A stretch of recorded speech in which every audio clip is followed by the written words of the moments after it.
ില്ലെങ്കിൽ എന്നെ തിന്നുന്നവൻ എൻ മൂലം ജീവിക്കും. അപ്പോൾ കാര്യങ്ങൾ പറയുമ്പോൾ തീർത്ത് പറയണം. വേർപാട് അത് തീർത്ത് പറയണം. വേർപാട് എന്നതാ വേർപാട്? അതിന് സഭയെ നോക്കണ്ട, സംഘടനയെ നോക്കണ്ട, സെന്ററിനെ നോക്കണ്ട, കൗൺസിലും നോക്കണ്ട, ക്യാഷും നോക്കണ്ട, ആൾബലം നോക്കണ്ട, കാര്യം തീർത്ത് പറയണം. അങ്ങനെയൊക്കെ പറഞ്ഞേച്ച് അങ്ങോട്ട് ചെന്നാൽ നല്ല പ്രതിഫലം കിട്ടും. പിന്നെ ഒരു കാര്യം, അങ്ങോട്ട് പോകുന്നെങ്കിലേ ഇങ്ങനെയൊക്കെ പറയാം.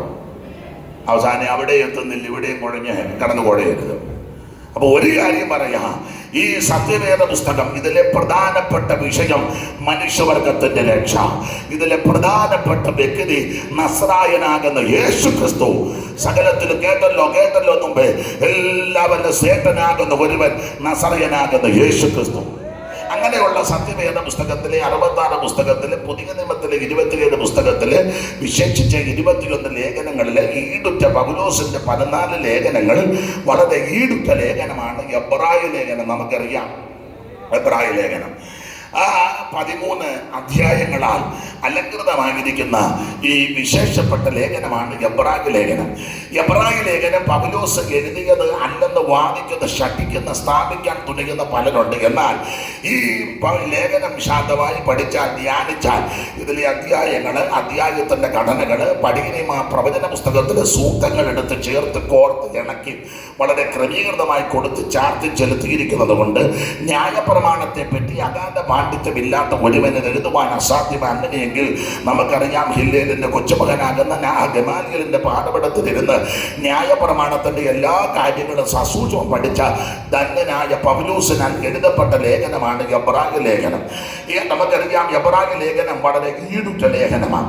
പൗലോസിന്റെ ലേഖനമെല്ലാം വളരെ കടുപ്പമുള്ളതും സാധാരണക്കാർക്ക് പെട്ടെന്ന് ഗ്രഹിപ്പാൻ കഴിയത്തില്ലെന്ന് പത്രോസ് ഒരു സൂചന തന്നിട്ടുകൊണ്ട് 3:15 രണ്ടാം ലേഖനം 3:15, പത്രോസിന്റെ 2-ാം ലേഖനം 3:15, കൊരിന്ത്യർക്ക് എഴുതിയ 2-ാം ലേഖനം 10:10 കൂടെ ചേർത്തൊന്ന് വായിച്ചു.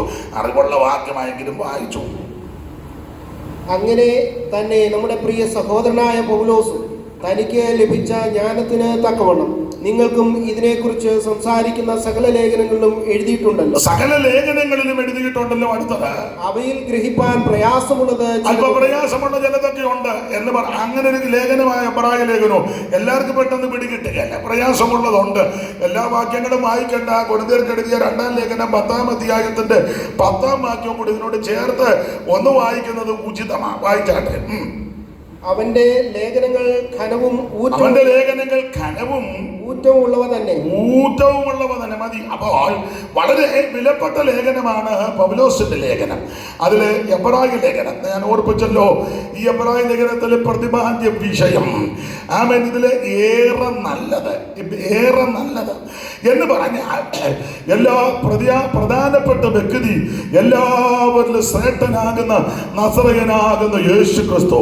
നമുക്കറിയാം, ഓരോ അധ്യായവും പഠിക്കുമ്പോൾ യേശു ക്രിസ്തു ശ്രേഷ്ഠനാണെന്ന് തെളിയിക്കുകയാണ്. ദൈവത്തിന്റെ മകത്ത് യേശു ക്രിസ്തു ദൈവദൂതന്മാരെക്കാൾ ശ്രേഷ്ഠൻ, യേശു ക്രിസ്തു അപ്പോസ്തലന്മാരെക്കാൾ ശ്രേഷ്ഠൻ, യേശു ക്രിസ്തു മോശയേക്കാൾ ശ്രേഷ്ഠൻ, യേശു ക്രിസ്തു അഹരോനേക്കാൾ ശ്രേഷ്ഠൻ, യേശു ക്രിസ്തു യോശുവയേക്കാൾ ശ്രേഷ്ഠൻ, യേശു ക്രിസ്തു ഹാബേലിനേക്കാൾ ശ്രേഷ്ഠൻ, യേശു ക്രിസ്തു അഹരോനേക്കാൾ ശ്രേഷ്ഠൻ, യേശു ക്രിസ്തു മഹാപുരോഹിതനേക്കാൾ ശ്രേഷ്ഠൻ, യേശു ക്രിസ്തു ദൈവാലയത്തെക്കാൾ ശ്രേഷ്ഠൻ, യേശു ക്രിസ്തു സ്വർഗത്തേക്കാൾ ശ്രേഷ്ഠൻ, യേശു ക്രിസ്തു പഴയ നിയമ ആരാധന യാഗങ്ങൾ ഇതിനേക്കാളെല്ലാം ശ്രേഷ്ഠൻ. ഇന്ന് രാത്രി ആ ശ്രേഷ്ഠനാകുന്ന നസറയനാകുന്ന യേശു ക്രിസ്തു നമ്മുടെ നടുവിൽ വന്നിട്ടുണ്ട്. അനുഭവിക്കുന്നവർ ദൈവത്തെ മഹത്വപ്പെടുത്താം. മാറത്ത് മുൻകച്ച് കെട്ടവനായി, ചുട്ടുപഴിപ്പിച്ച വെള്ളോട്ടിന് സദൃശമുള്ള പാദമുള്ളവനായി, 7 നക്ഷത്രം വലകിൽ പിടിച്ച് പൊൻ നിലവിളക്കിന്റെ നടുവിൽ നിലയങ്കി ധരിച്ച് നടകൊള്ളുന്നവൻ വന്നിട്ടുണ്ട്. പൗലോസിന്റെ ഭാഷയിൽ പറഞ്ഞ ധന്യനാകുന്ന ഏകാധിപതി പൊന്തിയോസ് പീലാത്തോസിന്റെ മുൻപിൽ നല്ല സ്വീകാര്യം കഴിച്ചവനും, ധന്യനാകുന്ന ഏകാധിപതിയും താൻ മാത്രം അമർത്യതയുള്ളവരും ഒരു കുഞ്ഞുങ്ങൾക്ക് പോലും കാണാൻ കഴിവില്ലാത്ത നസ്രായൻ ഇന്ന് രാത്രിയിൽ നമ്മുടെ നടുവിൽ നടകൊണ്ടോണ്ടിരിക്കുക.